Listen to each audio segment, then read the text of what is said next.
Assalamualaikum warahmatullahi wabarakatuh. Halo teman-teman semuanya dimanapun kalian berada. Balik lagi nih di Sobat Podcast bersama aku Kemal. Dan di episode kali ini kita akan menghadirkan satu topik yang sebenarnya ini sangat seru tentunya. Dan hari ini tentunya aku nggak akan sendirian. Karena kita sudah bersama dengan narasumber kita yang sangat luar biasa, Arman. Mungkin boleh disapa dulu teman-teman yang ada di rumah. Ya ampun, udah culture banget ya. Halo semuanya. Harus culture dong, karena tema kita hari ini tentang Gen Z yang bikin culture shock.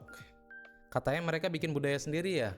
Tapi sebelum aku mulai, aku akan ucapin selamat datang dulu buat Arman di podcast hari ini. Gimana kemarin kerja hari pertama? Thanks Kak buat undangannya. Jujur hari pertama agak kaget sih. Maklum Gen Z baru coba kerja, tapi cukup asik sih. Kantornya kayak ngedukung banget kita as a Gen Z, but tetap aja ya ada yang generasi kayak kamu itu milenial agak beda ya. Nah, itu yang selalu bikin aku bertanya-tanya. Kamu tuh sebagai Gen Z tuh selalu punya gebrakan aneh ya. Kita ini kadang-kadang kaget gitu loh sama setiap tingkah Gen Z, entah di kantor ataupun di sosial media. Kebetulan nih, ada kamu di sini, sekalian aja nggak sih? Hari ini kita ngomongin soal Gen Z yang entah apa budaya yang mereka punya dan kenapa mereka selalu ada gebrakan yang sangat menarik. Tapi juga bikin kita ini ngalamin culture shock. Oke Sobat Podcast, sebelum kita menyelam terlalu dalam ke dunia Gen Z, yuk kita mulai dengan yang ringan-ringan dulu. Ya setuju banget, karena ngomongin Gen Z tuh kadang bikin culture shock juga ya. Even aku yang sebagai Gen Z aja masih suka haheho gitu. Kan bener, aku tanya dulu deh. Sebagai Gen Z, apa yang sih bikin kamu kayak haheho gitu? Sesimpel ada Gen Z lain yang bilang kalau mereka mau healing but go to Indomaret. Like what? Itu mau beli pop es kan? Tapi emang kami itu apapun dibilang healing sih kak. Soalnya dunia ini udah terlalu melelahkan buat Gen Z gitu. Mungkin, buat kalian nih healing ya, itu dinilai yang penting keluar rumah ya. Mau di warkop kek, di Indomaret, dimanapun deh, asalkan ada vibes. Kalian boleh sebut itu healing. Dan juga kalian ini kadang-kadang lucu ya. Kayak punya outfit yang out of the box gitu. Masa kemarin aku lihat ada yang ke kampus pakai piyama satin, ada juga yang kemarin mix hoodie bawahnya sarung. Jujur, kalian ini fashion statement banget gak sih? Ya kayak gitulah ya. Kami sebagai Gen Z, kita ini ekspresif banget kak. Berusaha banget untuk selalu tampil percaya diri gitu. Dan ya mencoba untuk nggak sama dengan satu sama lain. Kita tuh selalu pengen all out gitu. Aku nih baru baca jurnal tadi sih, diteliti sama Geraldine tahun 2024. Baru banget deh penelitian ini. Ada fenomena job hopping di generasi kalian. Apa sih itu? Ya kita betah kok di tempat kerja kita yang selama bertahun-tahun gitu. Tapi ya kita pasti akan menerima kesempatan kalau memang ada untuk berkembang di tempat lainnya. Inilah jadinya fenomena job hopping. Oke. Jadi menurut kalian fenomena itu biasa dan wajar terjadi ya? Ya kak, semacam itu. Bukan menormalisasi sih kak, tapi memang yang terjadi di kehidupan masli seperti itu. Buktinya ada yang meneliti fenomena ini kan. Make sense sih. Di sini juga dijelasin kalau kalian punya motif sendiri, kenapa ngelakuin job hopping kayak kamu yang jelasin tadi. Pengen punya kesempatan baru dan terus berkembang, meskipun di tempat baru kan. Tapi ternyata kalian punya motif ekstrinsik ya, yang kalian juga ngelakuin job hopping karena adanya kondisi kerja yang gak sesuai sama diri kalian sendiri. As a Gen Z, aku cukup setuju sih kak sama penelitian itu. Yang kayak gini nih, bentuk baru dan jadi budaya yang dialami sama kamu dan semua kaum Gen Z. Masih ada nggak sih gebrakan lain yang menarik? Masih banyak banget.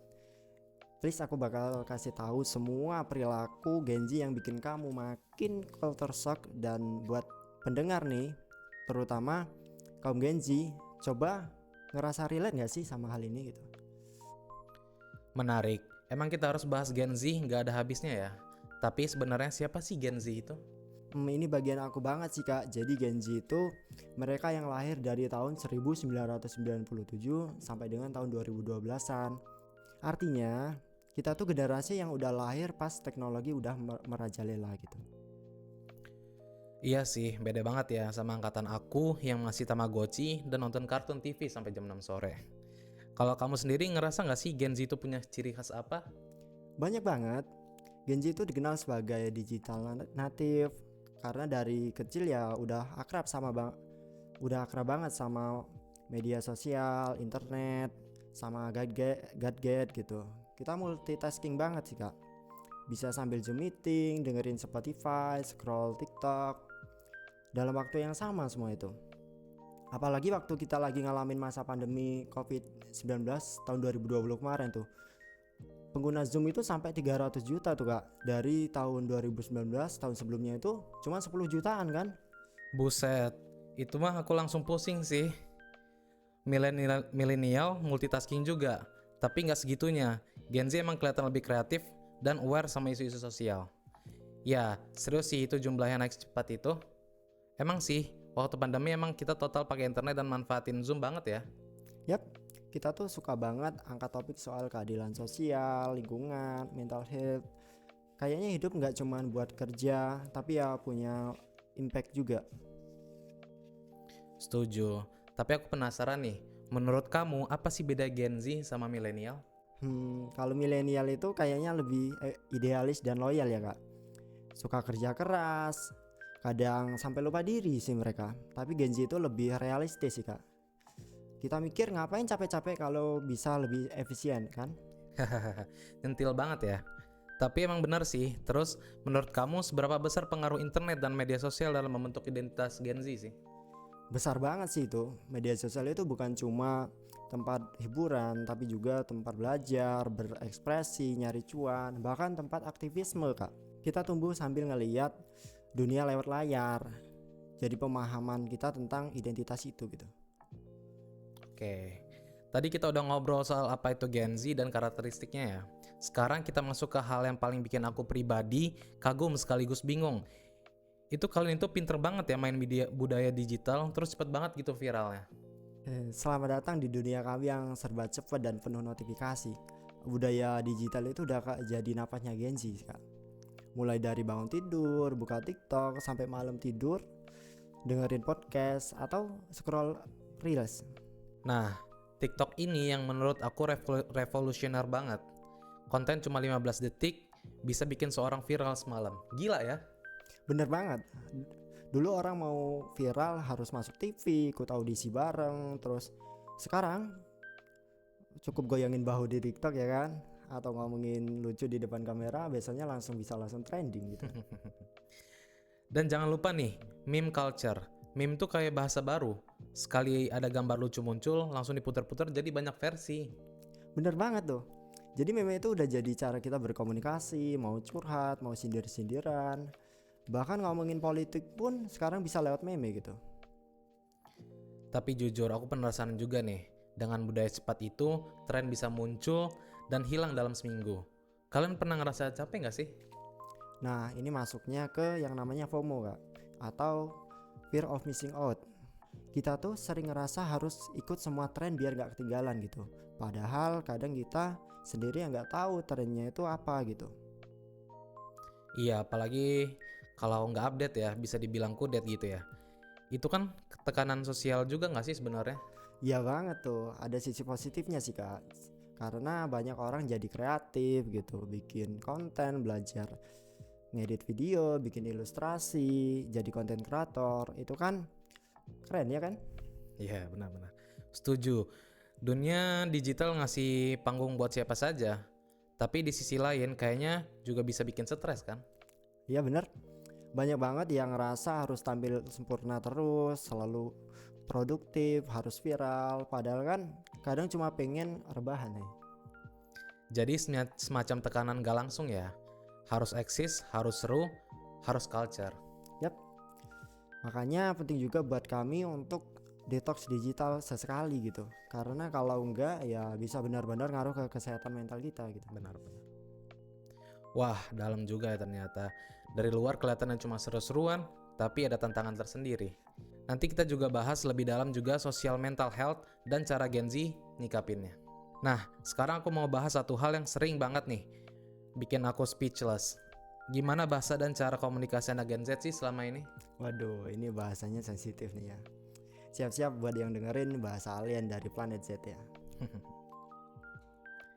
Asli, kadang-kadang aku ngedengar kalian ngomong tuh kayak lagi decoding sandi rahasia. Contohnya, Besti gaskeun healing ke Alfamart. Vibes-nya estetik banget ya. Itu udah kayak kalimat lengkap loh. Tapi nih, pernah ada penelitian yang dilakukan sama Sirajul dan lainnya tahun 2021. Ini dimuat dari jurnal ilmiah ya. Mereka nemuin kalau perubahan ini semua itu termasuk fenomena yang terjadi saat ke generasiku, generasi milenial dan generasi kamu, Gen Z.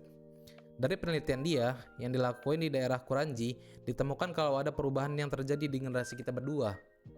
Pertama, perilaku komunikasi kita cenderung lebih pasif karena keasikan sama smartphone.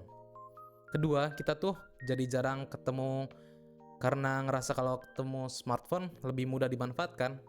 Ketiga, karena kebanyakan komunikasi lewat smartphone. Jadi kita kurang fokus sama dunia nyata. Nah, yang terakhir nih, perilaku kita ini terjadi karena ada perkembangan smartphone. Itu udah kayak kalimat lengkap loh kak. Jadi Gen Z itu kreatif banget. Kita sering nyampur bahasa gitu, dari Indonesia ke Inggris, terus kadang juga ada Korea. Tapi ya sih, aku setuju banget sama penelitian yang kamu jelasin barusan. Nah emang kita tuh kebanyakan pakai smartphone, makanya jadi kayak terlalu fokus sama dunia digital sampai lupa sama dunia nyata gitu. Iya ya. Terus ada juga nih singkatan-singkatan absurd kayak OTP, IMO, OOTD, atau ICME. Aku kadang-kadang mesti googling dulu loh apa arti-arti tersebut. Tenang, itu bagian dari survival di dunia digital. Plus kita juga ekspresif banget lewat emoji, reaction, stiker WA. Satu emoji bisa gantiin satu paragraf. Benar, kadang aku kirim pesan serius dibalas emoji orang berdiri atau emoji lagi nangis. Itu maksudnya apa sih coba? Kalau itu tergantung konteks dong. Jadi emoji sekarang itu punya subteks tersendiri gitu. Misalnya kayak emot nangis itu artinya sedih, tapi juga kadang ngakak banget gitu. Yang tahu ya cuma sesama Gen Z aja gitu. Sebagai milenial yang dicintai KBBI, aku kadang mikir nih, ini cara komunikasi kayak gini ngerusak bahasa gak sih? Bisa dibilang dua sih kak. Di satu sisi iya mungkin struktur bahasa bisa jadi kacau gitu, tapi di sisi lain ya ini bukti bahasa kalau bahasa itu hidup dan adaptif gitu. Kita ngembangin cara komunikasi yang lebih cepat, ringkas, dan sesuai sama zaman kita. Oke juga tuh sudut pandangnya. Jadi bukan sekedar alay, tapi bentuk kreativitas ya. Bener banget, kita main-main sama bahasa biar lebih nyambung dan relevan, tapi tetap harus Bener banget, kita main-main sama bahasa biar lebih nyambung dan relevan, tapi ya tetap harus tahu tempat juga lah ya. Kayak di lingkungan formal ya tetap harus pakai bahasa yang benar gitu. Tahu diri lah gimana cara jaganya kan. Oke, noted. Jadi kalau di chat ngomong gasken bro, tapi di surat lamaran kerja nggak boleh nulis saya sangat gas dalam posisi ini. Itu bisa-bisa HRD langsung kelas step sih kak. Jadi ya intinya Gen Z itu nggak merusak bahasa kita gitu. Kita justru bikin versi baru yang lebih ekspresif gitu dan nyatu sama gaya hidup digital gitu. Wah, menarik banget. Jadi makin paham nih cara ngomong kalian yang nyeleneh tapi pintar juga ya. Oke sobat pendengar, setelah kita ngobrol panjang lebar tentang Gen Z, dari bahasa, budaya digital, sampai cara mereka melihat dunia. Dan salah satu yang paling menarik nih, bahasa mereka. Slang, emoji, reaksi, semua jadi sarana komunikasi yang cepat dan efisien. Walaupun kadang bikin generasi sebelumnya bengong dulu. Jadi intinya tuh tiap generasi itu punya warnanya tersendiri sih kak. Tapi biar nggak bentrok, kita perlu saling pahami gitu. Saling buka ya ruang diskusi kayak gini tuh penting banget buat menjembatani perbedaan gitu. Oke, itu tadi jadi penutup podcast kita pada hari ini. Makasih buat Arman atas waktu dan kesempatannya, dan sampai ketemu di episode berikutnya. Karena aku bakal bahas topik-topik seru lainnya. Stay chill and stay open-minded.